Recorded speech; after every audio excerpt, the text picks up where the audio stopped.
यांचं नाव आहे कल्पना सरोज. ज्या एकदम मरायला निघाल्या होत्या त्याच आज पद्मश्री पुरस्कार विजेत्या आणि कोट्यावधींच्या मालकीण आहेत.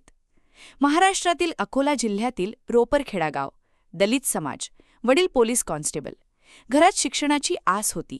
कल्पना हुशार होती, शाळेत जायची, स्वप्नी होती. पण वयाच्या 12व्या वर्षी लग्न लावून दिले. मुंबईच्या उल्हासनगरच्या झोपडपट्टीत सासर होते. 10 बाय 5 फुटाच्या खोलीत 12 ते 15 माणसे. तिथे तिच्यावर अत्याचार झाले, मारहाण झाली, रोज छळ. ती इतकी खंगली की एक दिवस वडील अचानक भेटायला आले तेव्हा त्यांनी मुलीला ओळखलेच नाही. त्यांनी त्याच दिवशी तिला घरी आणले. गावी परतल्यावर टोमणे सुरू झाले. परत आलेली सून म्हणजे गावासाठी विषय. ते असह्य झाले. एक दिवस तिने उंदीर मारण्याचे विष प्यायले, 3 बाटल्या. वाचली, सरकारी हॉस्पिटलमध्ये वाचली. शुद्धीवर आल्यावर तिने एकच ठरवले, आता जगायचे. आणि जगणे म्हणजे फक्त श्वास घेणे नाही, काहीतरी करून दाखवायचे. मुंबईला आली, गारमेंट फॅक्टरीत काम केले. रोज 2 रुपये मिळायचे. 2 रुपये! पण ती शिकत राहिली, बघत राहिली, समजून घेत राहिली. 1984मध्ये 50,000 रुपये कर्ज काढले.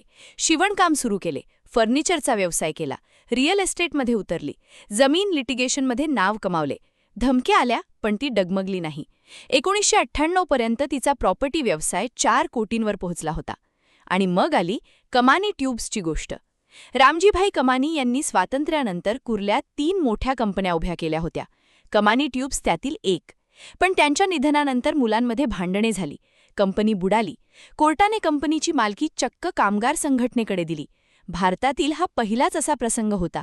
पण कामगारांनाही कंपनी चालवता आली नाही. वर्षानुवर्षे कंपनी बंद पडली. 2001 साली कंपनी लिक्विडेशनमध्ये गेली. 116 कोटी रुपयांचे कर्ज होते. 140हून अधिक कायदेशीर खटले होते. 3 वर्षांपासून 3,500 कामगारांना पगार नव्हता. हे कामगार कल्पनाकडे आले. त्यांनी सांगितले, ताई, आमची मुले उपाशी आहेत. 3 वर्षांपासून 1 पैसाही मिळाला नाही. तू वाचव आम्हाला. त्या कामगारांची परिस्थिती पाहून कल्पनाचे मन हलले. तिने 50 लाखांचा साइंड चेक देऊन नवीनभाई कमानीकडून कंपनी ताब्यात घेतली. सगळे म्हणाले, हे सुसाईड मिशन आहे, ही बाई वेडी आहे. पण कल्पनाला माहीत होते उपाशी राहणे म्हणजे काय असते. 2000 ते 2006 या 6 वर्षात तिने राज्याचे तत्कालीन अर्थमंत्री आणि कंपनीला कर्ज दिलेल्या प्रत्येक बँकेची भेट घेतली. तिच्या प्रयत्नांमुळे बँकांनी व्याज, दंड आणि मुद्दलातील 24% माफ केले. कर्ज फेडण्यासाठी तिने स्वतःची कल्याणमधील प्रॉपर्टी विकली. 2009मध्ये कंपनी सिकामधून बाहेर आली. 2010मध्ये कंपनी पुन्हा सुरू झाली आणि 2011मध्ये कंपनीने 3 कोटींचा नफा कमावला. ज्या कंपनीला कोणी हात लावायला तयार नव्हते ती एका दलित स्त्रीने उभी केली. 2013मध्ये भारत सरकारने तिला पद्मश्री दिला, ट्रेड अँड इंडस्ट्री क्षेत्रात, कोणतीही प्रोफेशनल डिग्री नसताना. आज तिच्या 6 कंपन्या आहेत, 600हून अधिक कर्मचारी आहेत. एकत्रित टर्नओव्हर 2000 कोटींपेक्षा जास्त आहे. 2 रुपयांवर सुरू झालेला प्रवास आज 917 कोटींच्या नेटवर्थवर आहे. कल्पना सरोज म्हणतात, त्या दिवशी विष प्यायले तेव्हा वाटले संपले सगळे. पण खरे तर तेव्हाच सुरुवात झाली होती.